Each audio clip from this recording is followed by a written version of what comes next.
আজকে বিজয়ের আলোচনা করব। কিসের আলোচনা? আমরা বিজয়ী জাতি। আমরা কি জাতি? ইযা জা নাসরুল্লাহি ওয়াল ফাতহ ওয়া রাআইতান নাস ইয়াদখুলুনা ফি দীনিল্লাহি আফওয়াজা ফাসাব্বিহ বিহামদি রাব্বিকা ওয়াস্তাগফির ইন্নাহু কানা তাওয়াবা। আল্লাহ রাব্বুল আলামিন বলেন, ইযা জা নাসরুল্লাহি ওয়াল ফাতহ, যখন আল্লাহর পক্ষ থেকে সাহায্য চলে আসবে। কি চলে আসবে? ইযা জা নাসরুল্লাহ, যখন আল্লাহর পক্ষ থেকে সাহায্য চলে আসবে। ওয়াল ফাতহ, এবং বিজয়। সাহায্য কি নিয়ে আসবে? বিজয় নিয়ে আসবে। রাআইতান নাস ইয়াদখুলুনা ফি দীনিল্লাহি আফওয়াজা।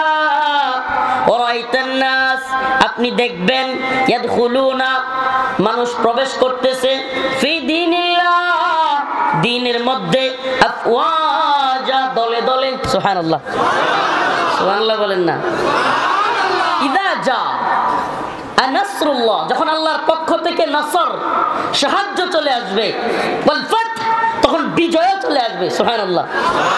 তার মানে আমরা দল সংখ্যায় সৈন্যবাহিনীতে ছোট হইতে পারি, কিন্তু আল্লাহর সাহায্য যদি আমাদের সাথে থাকে, আমরাই বিজয়ী। আমরাই কি? আমরা আফগানে বিজয়ী, সিরিয়ায় বিজয়ী, ঠিক কি ঠিক না? আমরা আফগানে বিজয় হয়েছে কি হয় নাই? সোভিয়েত ইউনিয়ন বিশাল বড়। হ্যাঁ রে, সোভিয়েতের দাম্ভিকতা। ওই সময়ে 90-এর দশকের ইতিহাস পড়লে দেখা যায়, সোভিয়েত ইউনিয়ন দাম্ভিকতার সাথে বলতো, সোভিয়েতের সূর্য অস্ত যায় না। সোভিয়েতের সূর্য, এর মানে কি? মানে সোভিয়েত ইউনিয়ন এত বড় রাজ্য শাসন করে যে একদিকে সূর্য উদয় হয় আর একদিকে সূর্য অস্ত যায়। মানে এত বড় জায়গা নিয়ে তারা শাসন করে। সুবহানাল্লাহ ওয়া বিহামদিহি।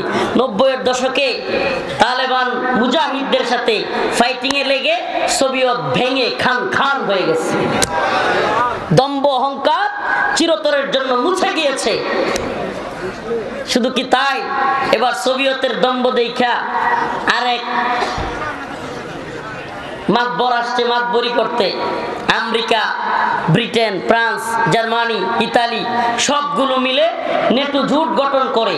নেটো জোট, এটা যারা সামরিক বিষয়ে অভিজ্ঞ না এদেরকে বোঝানো কঠিন। নেটো হলো বিশ্বের সবচাইতে পাওয়ারফুল সামরিক জোট। পৃথিবীর অত্যাধুনিক সমরাস্ত্রে সজ্জিত, পৃথিবীর বড় বড় বিগ ব্রাদার যেগুলো আছে সবগুলো সম্মিলিত জোটের নাম হলো নেটো। এই সম্মিলিত জোটের সমস্ত সামরিক শক্তি একত্রিত হয়ে নেটো জোট গঠন করে।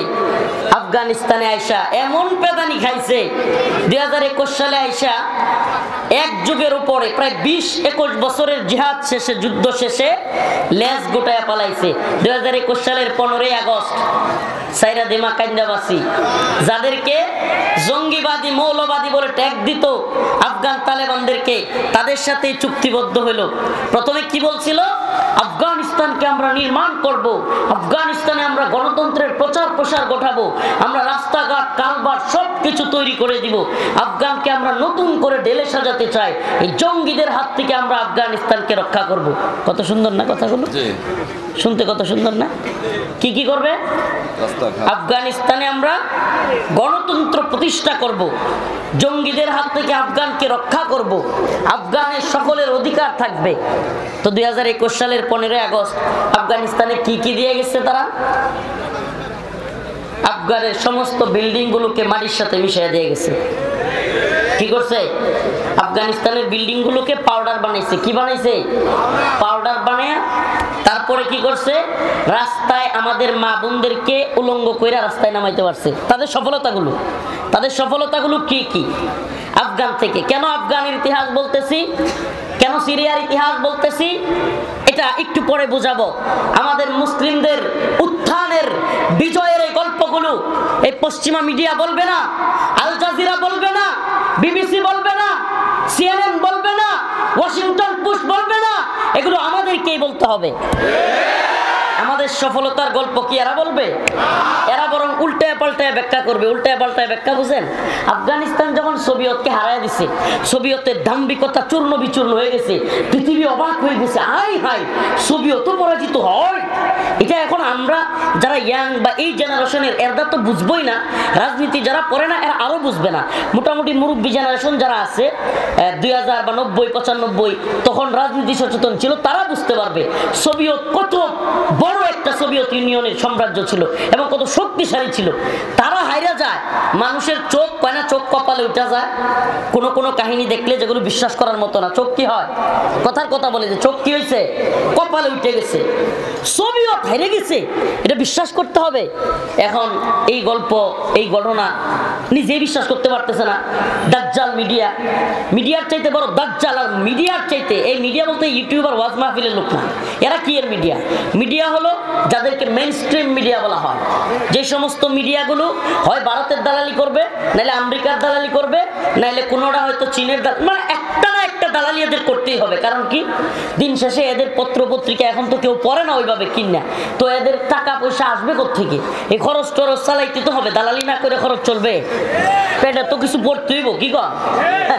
এই জন্য এরা বিভিন্ন সময় বিভিন্ন প্রোপাগান্ডা তৈরি করে, বিভিন্ন লোকের দালালি করে, এরপরে এক একটা বয়ান তৈরি করে। কি করে? এক একটা বয়ান তৈরি করে। কি বয়ান তৈরি করলো এবার? আমার কথা শুনতেছেন?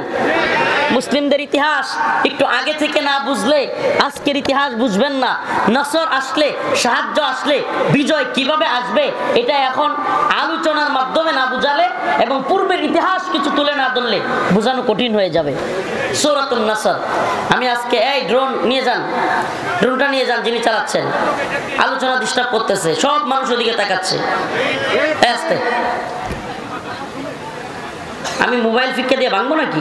সরাচ্ছেন না কেন? আমার হাত কিন্তু একেবারে সোজা। প্রিয় হাজিরিন, যে কথা বলতেছিলাম, নসর আল্লাহর পক্ষ থেকে যখন সাহায্য আসে তখন বিজয় নিয়ে আসে। এটা কিভাবে সম্ভব হয় এটা একটু উদাহরণ দিয়ে বোঝাইতে চাচ্ছিলাম। সুবহানাল্লাহি ওয়া বিহামদিহি। এবার রাশিয়ার Soviet union, high high Soviet হারিয়ে গেছে, সোভিয়েত ইউনিয়নকেই তালেবানের পুচকে দল হারিয়ে ফেলছে, এটা সত্যি কথা, এটা বিশ্বাসযোগ্য? এখন এটা তো মানে জ্বলতেছে তাদের, কারণ যে সোভিয়েতকে এত বড় বড় সাম্রাজ্য হারাইতে পারে না, যাদের সাথে যুদ্ধ করার সাহস করে না, এদেরকে তালেবানের এই ফুচকে ছাত্রদের একটা দল এরা হারিয়ে ফেলছে। এখন একটা বয়ান তৈরি করছে। কি সেই বয়ান? এই শুনেন, মজাদার বয়ান। পশ্চিমা মিডিয়া সহ গোটা পৃথিবীর দাজ্জালি মিডিয়া, যেগুলো ইসলামকে পছন্দ করে না, মুসলমানদের উত্থান পছন্দ করে না, যারা আমাদের মুসলমানদেরকে, আলেমদেরকে জঙ্গি, রাজাকার, মৌলবাদী ঠেক দিলে ভাল লাগে, যাদের কি ভালো লাগে, আল্লামা সাইদি রাহিমাহুল্লাহর মতো বরেণ্য আলেমদেরকে এরা জঙ্গি, রাজাকার, কিংবা বড় বড় বরেণ্য আলেমদেরকে, শায়েখ জসিমউদ্দিন রহমানীকে জঙ্গিবাদী, মৌলবাদী ঠেক দিতে, আলেমদেরকে দর্শক ঠেক দিতে এদের মজা লাগে। এরা ইসলামের বিজয় এদের কলম দিয়া লিখতে পারে না। কারণ কি? অন্তর জ্বালা। কারণ কি? অন্তরে জ্বালা, জ্বালা পছন শুরু হয়ে যায়।